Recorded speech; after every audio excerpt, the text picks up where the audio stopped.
Why Garry Kasparov is considered to be the best player of the entire chess history? Well, because for the period of roughly 20 years he was dominating the whole chess world. And the game I want to share with you today is arguably the best game Garry Kasparov has ever played. I'm so excited to share it with you because the key chess principles that Garry applied in this game you can use in your own games, thus improving your chess level tremendously.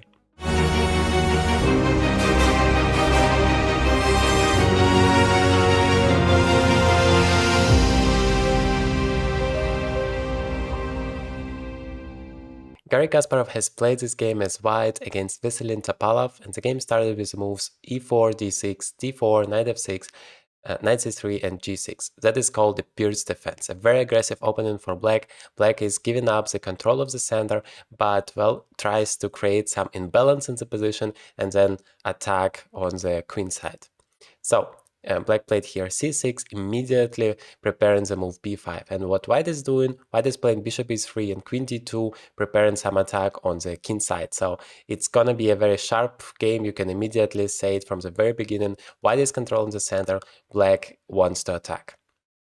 f3, well, trying to make sure that everything is protected here in the center, and this g4 square is very important as well, because the knight might jump there, attacking the bishop, and remember, you never want to exchange your bishop for a knight in such a position. Black plays here b5, immediately trying to start the attack and create some pressure on white's position. But notice that black is not making the castles yet. It's very important here because if you make the castles, then white knows already that the king is going to be there, so could start some attack. But right now there is still no king to attack there, and it might be possible that black will go this side eventually, and then well, the whole attack would be completely useless. So it's kind of a tricky here for black and a pretty wise choice. The king in the center for now is safe because, well, there is nothing happening in the center. But of course, in the long run, it's very dangerous to leave your king in the center. So yeah, it's really tricky here.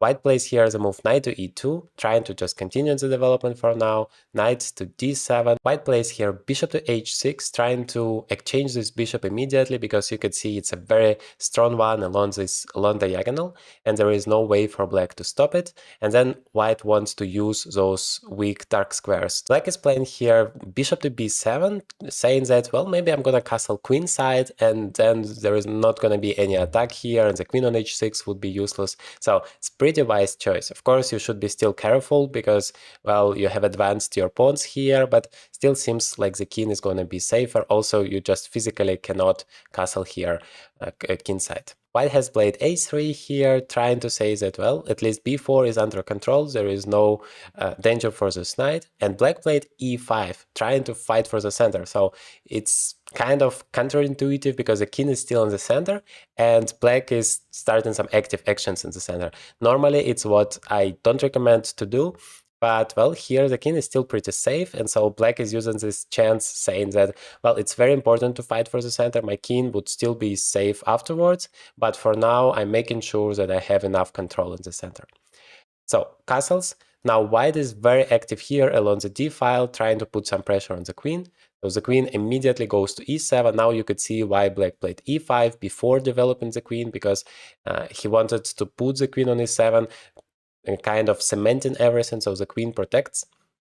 And then king to b1, white is coming up with a remaneuvering here, because you could see that this knight on e2 has no perspectives at all. This pawn on e5 doesn't allow the knight to go forward. If you exchange the pawns, nothing changes. If you go to g3 with the knight, still you have no ideas. So white is playing king to b1. First of all, the king is normally safer on b1 than on the c file. And secondly, the knight has now the square on c1, from where it can go to further spots, and it would be much better for the knight. And also this bishop is going to be opened, which is a nice side effect. Now, a6. Knight went to c1 and castles. So both kings are here, there is nothing happening on the king side, and well, of course, the main actions are gonna happen on the queen side. And white is playing knight b3 here, so the knight is already pretty active, and also it might be coming even to a5, where it's gonna be very annoying for black. Remember, white has exchanged those dark squares bishops, so that is why now there are a lot of weak dark squares in the black's camp, and white is, of course, trying to use it. Black took the pawn in the center, e takes d. Remember that if your opponent is trying to attack on the side, you should always try to answer in the center. So rook takes d4. Of course, well, white is still very strong in the center. Maybe bishop e2 and rook d1 would be a logical next step to double the rooks on the d file and put some pressure on this d6 pawn, which is vulnerable. But black is playing c5, immediately trying to open up the center and be very active here. So the rook has to go back. Knight went to b6, activating the knight and also opening up the rook. Potentially, maybe d5 would be possible, although, yeah, it's pretty dangerous for black, of course, as the king is still on c8. White played here g3, opening up maybe the second way for the bishop to be developed. You could see that here it's not that active. King to b8, and now knight a5. So white is using this idea, putting the knight on a5. It's very difficult to somehow get away from this knight, but if it just stands there, it's very annoying for black. And it's definitely more active than it was on b3. Black plays bishop a8. Of course, black doesn't want to exchange this bishop. It's a very important bishop in terms of the defense. You don't want to leave this long diagonal without a bishop to cover all of the big squares. And now bishop h3. Well, white is trying to activate as many pieces as possible. The bishop is now controlling a lot of squares. d5. So black is fighting for the center, as we have said, trying to be active here. Queen f4 check. Well, the queen has done all of the job possible on the h6 square. There is nothing more to do. So the queen is going here, where it's active again.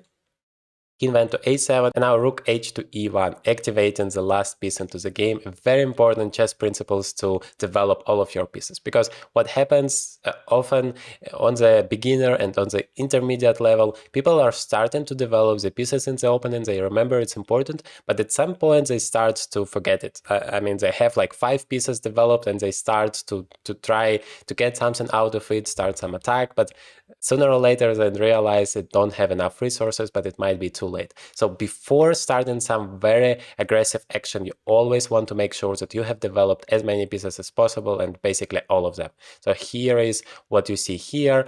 Both of the rooks are very active here along the files. The bishop is controlling this diagonal. The queen is controlling this diagonal, putting some pressure on this knight. And both of the knights are relatively active. This knight on a5 is annoying for black. This one is attacking the d5 square. So when you have all of your pieces active, when all of your pieces are putting some pressure on your opponent's camp, the chances are really high that there's gonna be something there, there is gonna be some tactics, some interesting opportunities for you. But first, it's like a foundation to develop all of your pieces and to find the most active squares for it. Black played here d4, trying to close the center. For black, it would be great because the king is more vulnerable, and if you close everything, then, well, it's simpler to deal with the threats. Also, both of those rooks would be closed. But Garry Kasparov said, no, I don't want the position to be closed, I want to open it up. So he played here knight to d5, basically sacrificing the pawn, because you could see there are 4 attackers for this knight and only 1 defender. So it's never possible to save it. Knight b takes d5, e takes d, and queen d6.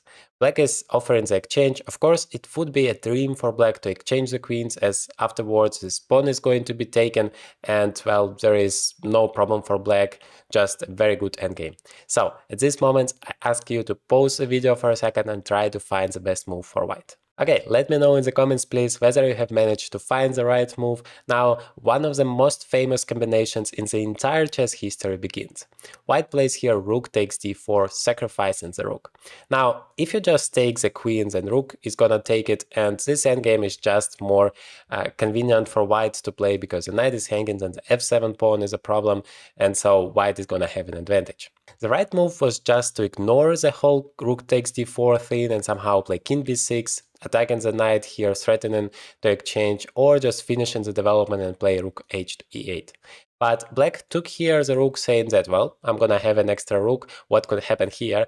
But yeah, maybe you can pause the video here and try to find the right next move, because, well, rook takes d4 means nothing unless you see the continuation. So if you just take the d4 pawn, it doesn't bring anything because of just queen to b6, blocking the check, attacking the knight. Of course, remember, black would be always happy to exchange the queens, and if you play rook e7 now, then just knight to d7. I'm okay with giving up the piece here because I'm still having a lot of extra material, and also the knight is hanging in the end of the day, so it's an extra rook for black. So queen takes d4 is not enough, but at the same time queen is hanging. You can never exchange it because black is immediately winning afterwards, and you can't go back because then black will just finish the development and yes, the attack would be over. So the right move here is sacrifice and the second rook to e7 check. Now if you take this rook, which is of course the first move you should always calculate, then it's a forced checkmate because queen takes d4 is a check. The only square for the king to go is to b8. Now queen to b6 check. Remember that c8 square is covered. Now bishop b7, knight to c6, king to a8 and queen a7 is a checkmate. If you want to block the check with the queen to b7 trying to sacrifice it, then still knight c6 is a checkmate as the king has no squares to escape now. So that means that this rook can't be taken. And so black played here king to b6 trying to escape. But now queen takes d4. Once again, you can't block the check because just the knight is hanging on f6 and still the king is a huge problem. If you take here, then b4, well, at least would win the queen, and of course checkmate is also coming. So black here just took the knight, trying to escape with the king, trying to take everything that's possible to take and say, well, I have a lot of extra material, I have just to survive, and then I'm gonna be winning. But unfortunately, it's not possible for black to survive. So let's see how white is winning here. b4, of course, the most aggressive move. If you just play queen to c3, you're allowing the king to go back, so that doesn't help. The queen is controlling those squares, and you need to push the king forward, so it's gonna be in a more dangerous situation. King a4, now queen to c3, basically threatening a checkmate here. Queen takes d5, stopping this checkmate, and now rook went to a7, trying to create another checkmate threat. Bishop b7, trying to stop this checkmate, but now rook takes b7, and remember the queen has to be there to stop the queen to b3 checkmate, so it can't take back the rook, but still black has an extra rook here. So black said, well, I just want to exchange the queens and then it's gonna be completely winning. But now queen takes f6, taking another piece and threatening another checkmate. King takes a3, now, well, attacking this b4 pawn, saying that queen takes a6 is not a checkmate anymore, and, well, I'm picking up a lot of material, so I still have an extra exchange. Queen takes a6 check, king takes b4, and now a truly exceptional move has happened, so try to find it, try to pause the video for a second, because I guarantee you're gonna be amazed with this move. Hopefully you have found it. That's the only move that is winning here because, well, it's not that simple. Like rook d1 is basically a checkmate threat, queen c3 is coming. You don't have any obvious checks here. So white played here c3. Just sacrificing this pawn, giving another check. Remember that you always have to be active. Otherwise, the initiative is gonna disappear and you're gonna just lose because, well, still black has an extra exchange, and of course your king has also some troubles to deal with. So black played here king takes c3. First of all, if queen takes, then relatively simple, queen takes b5, and that's gonna be a checkmate as, well, the king has no way to escape. So king takes c3 is the only way, and then queen to a1 check. And now king went to d2. If you go back to the b file, that's going to be very dangerous. Queen to b2. Now you can't play queen to b3 trying to exchange the queens because of rook takes b5, and then the queen is going to be lost. And if you go to c5 here, then rook to c7, once again, the queen is going to be lost. So black played here king to d2, and now queen b2 check, king to d1, the king tries to be safe on here on the back rank. I mean, isn't that amazing? And now white played another amazing move. The only move that is winning here, everything else is just winning for black immediately. So try to pause the video for a second and find this final blow. Okay, hopefully you have found it. That's bishop to f1, another sacrifice, because notice the bishop is not doing here anything, so why not to use it to distract this queen. Now, queen takes f1 is not possible because of queen c2, king e1, and rook e7, and that's a checkmate after queen e2, queen takes. So black played here rook d2. Once again, queen's exchange is always a dream for black because that's gonna make it so much simpler, and, well, it's not possible to lose due to a checkmate anymore, and objectively this position is equal, so it's not a way for white to continue. What to do as white? I mean, the queen has no real moves to go. You can take the rook, but unfortunately you're getting checkmated in one. You can't exchange the queens, so Kasparov decided to sacrifice yet another piece here, rook to d7. Now, if you take it, which is basically the only option, then white is taking the queen. And of course, otherwise, checkmate in one is a huge threat. So rook takes d7 happened, and now bishop takes c4. B takes c4, and unfortunately, another problem that would be great. I mean, 2 rooks for the queen, but unfortunately, this rook on h8 is hanging. So white take it, and now, of course, it's a winning position. Although you still need to be a little bit careful because the pawn is pretty advanced. So rook d3, queen to a8. The queen has to be active here. c3, queen a4, check. Controlling this c2 square, which is a key square here, king to a1, and now basically everything is safe. White played f4, f5, king to c1, rook d2, and queen a7, threatening a lot of things here, so black resigned. There is no real way for black to continue the game, the initiative is over, and otherwise it's just a queen against the rook. So let me know in the comments, please, whether you have enjoyed this game and whether you consider Garry Kasparov to be the best player in the entire chess history. In this video, I'm showing you one of the most amazing games in the entire chess history played by Paul Morphy, and I guarantee it's gonna boost your chess level.